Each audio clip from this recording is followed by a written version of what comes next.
So, rugby star Joe Marler is known for being very tough on the pitch. Fans are seeing a very different side to him. He first came to lots of people's attention when a clip of an interview he did went viral on Twitter. Joe plays for Harlequins. Their home ground is the Stoop. They'd had a particularly bad result one week. Well, what it did was it reminded us all what a wonderful sense of humour and character you are, Joe. And I guess that's why the juxtaposition of the documentary that you've done, Big Boys Don't Cry, is all the more stark. Yeah. You know, it follows your depression diagnosis, how you've learnt to manage your mental health, and how you've discovered new techniques and inspirational ways along the way. Joe, the caravan that we saw in the trail, is that where you are right now? No. As it's been described, the crusty caravan in the trailer has been upgraded to my caravel. So this is my mobile moving one, which, if I could describe the setup, actually, I've got my microphone on some sort of old antique wooden bedside table and the laptop balanced on a bag of coal. Nice. So I've really, truly upgraded here. You've gone high-end for us, which is important, Joe. I assume this is because you've got a house full of kids and at 7:48 in the morning, trying to get any bit of quiet, it's got to be in the caravel. Well, my kids can be very rude and they know lots of swear words, and I've been told several times that we're not allowed to swear at this time of the morning. It's a family show, so I had to get rid of them because they're such a bad influence on me. Yes, it's definitely the kids, isn't it, that are the bad influence? Joe, talk about your documentary, how important it was for you to speak out, because the title sort of speaks to the fact that you're a tough alpha male, big boy, never showing any weakness on the rugby pitch, don't show your vulnerabilities. But in some ways, that can be a cage, can't it? A kind of prison, especially when you're suffering inside. What was the point at which you realised that you needed to open up and show that actually you were suffering? I think it dawned on me when I had a bit of a meltdown, and I say I had a big meltdown in the back end of 2018, and I talk about it briefly in the film, and I talk about it more in my book, that I'd lost control and I didn't like who I was anymore, and I'd brought that into it. Just exploded at home, and enough was enough. I'd upset my wife. I felt ashamed of who I was and what I was doing. So I had to go get help. And fortunately, I found someone to help me, a psychiatrist, and then had the diagnosis of depression and moved forward on medication, and then moved forward, opening up to my wife and various close friends.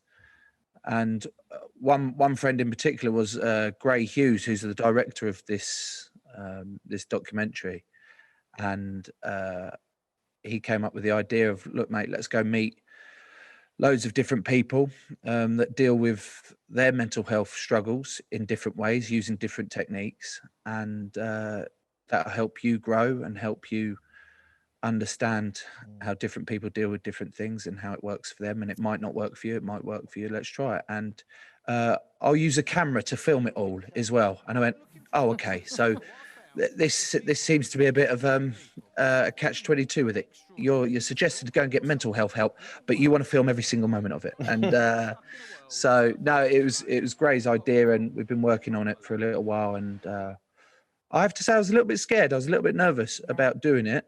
I really, really enjoyed meeting all the people and the experiences that I did, but then to actually put it out there is like, oh God, anyway, I can stop it now. Yeah. Well, I'm glad you didn't get to stop it, Joe, because I enjoyed it immensely. It's fascinating watching you go through some of those experiences like singing in a choir or going to the big house. God! And yes, I mean, there are so much, but you're singing. Oh, you were doing some singing just then, was it? Oh, that was the one that makes me feel sick in my tummy. Oh, God, no. But why do you feel like that, Joe? I think it's worse for you watching yourself than it is to watch because there was a moment of joy watching you let yourself go in that group of people and sing, regardless of how good or bad your singing is. Okay, get a grip. It's like nails on a blackboard for you, isn't it? Get a grip. So, I remember doing it and FaceTiming my wife after doing the film, and she said, "How's it going?" I was like, "Yeah, you won't believe what I've just done." She was like, "What?" I was like, "I've just done a solo in a choir," and she put her head in her hands and she was like, "You've done what?" I went, "They've made me do a solo in the choir." And she said, "Oh God, I don't think I'm going to be able to watch it anymore. I'm sorry. I'm here to support you through everything you need, but I cannot watch that." I was like, "I can't watch it either." But seriously about it is, I was worried because you I guess the metaphor of it is you're opening yourself up. You're doing something you're not comfortable doing. You're doing something you're not good at, and you're trying to show that little bit of vulnerability and get out your comfort zone to be like, it's all right, I don't mind. And the metaphor is like, well, that's the same as I don't mind telling my friends that I'm struggling and I need help. Joe, I just wonder, because obviously there are an increasing number of people who are enormously sensitive, understanding and supportive when you speak out. But I wonder whether there is, you still have to go out there on the pitch, don't you, and be tough. And that's a different environment. And I wonder whether you ever worry that there is any kind of backlash that can be used against you, or whether you are strong enough. Vulnerabilities, yeah. Strong enough to or have techniques for dealing with that. That was definitely a worry for me about suffering with depression, that coming out and talking to teammates and friends around me, I was worried that would then be used against me, either by opposition or my teammates, saying that I wouldn't be strong enough to be able to take the field and do what I'm required to do, which is essentially physically intimidate opposition players, bully them on a rugby field, and find any way you can to win a game of rugby, which is how the sport is. But why can't you do both? So you can cross that white line, you do that, you entertain, you physically dominate opposing players, and then you cross the white line and it's like, well, I can still be strong and vulnerable. I can still open up and talk more about my emotions and talk about my struggles with my friends and trust that when I do cross that white line, I'm still capable of doing a job for them. It's an incredibly important message. Joe, will you stay with us? We've got to take a short break. We're still chatting with rugby star Joe Marler about his documentary Boys Don't Cry, which you can watch on Sky on demand right now. Joe, is the Wi-Fi gone down in the caravan? Joe's not here anymore. In live TV, that's not the sort of thing we need, Joe, but thank you. Sorry. It's is all right. That a code red, is it? Yeah. So what we need... So I just wanted to chat with you, if we could, a little bit about rugby, about the Lions tour, about some of the interesting sort of suggestions that you've made about the Lions tour. Firstly, commiserations for not making the squad.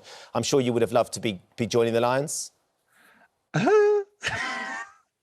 Yes, I would have loved to have gone on tour, but I'm almost certain that had I been selected, I wouldn't have gone anyway.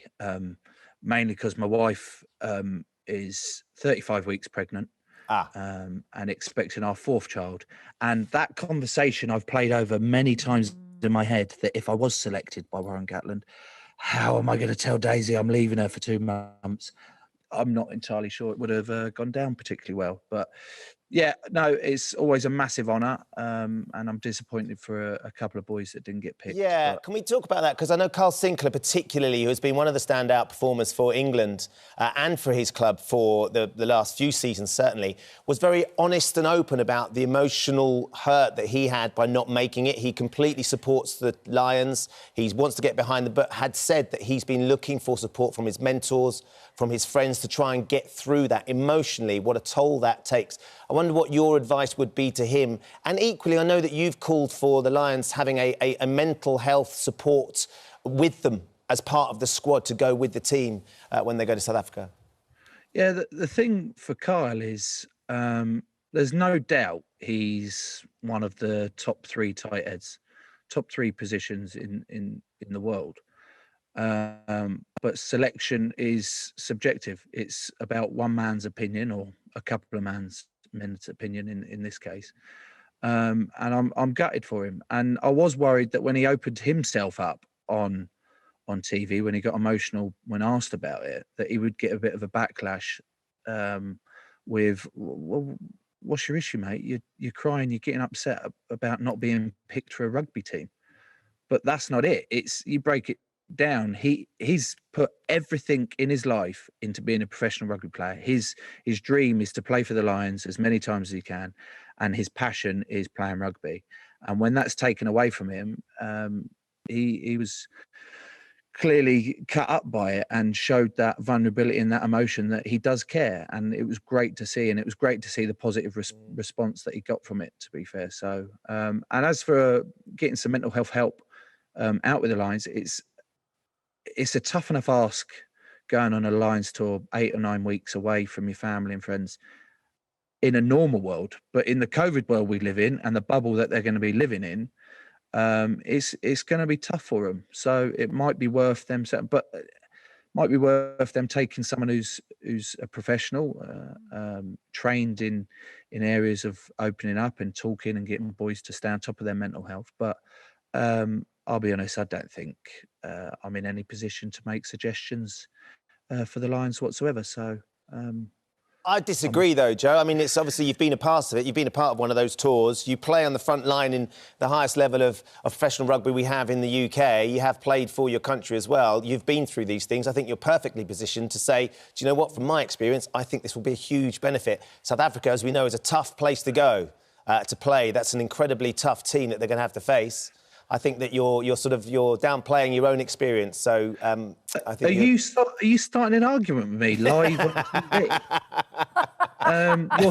Your tone seemed to change quite dramatically there, Ben, and it's like, oh, okay, this could get fruity, awkward. This could escalate. It might need Don't to make me put get your my hands kids over out. the They know camera. all the swear words, remember?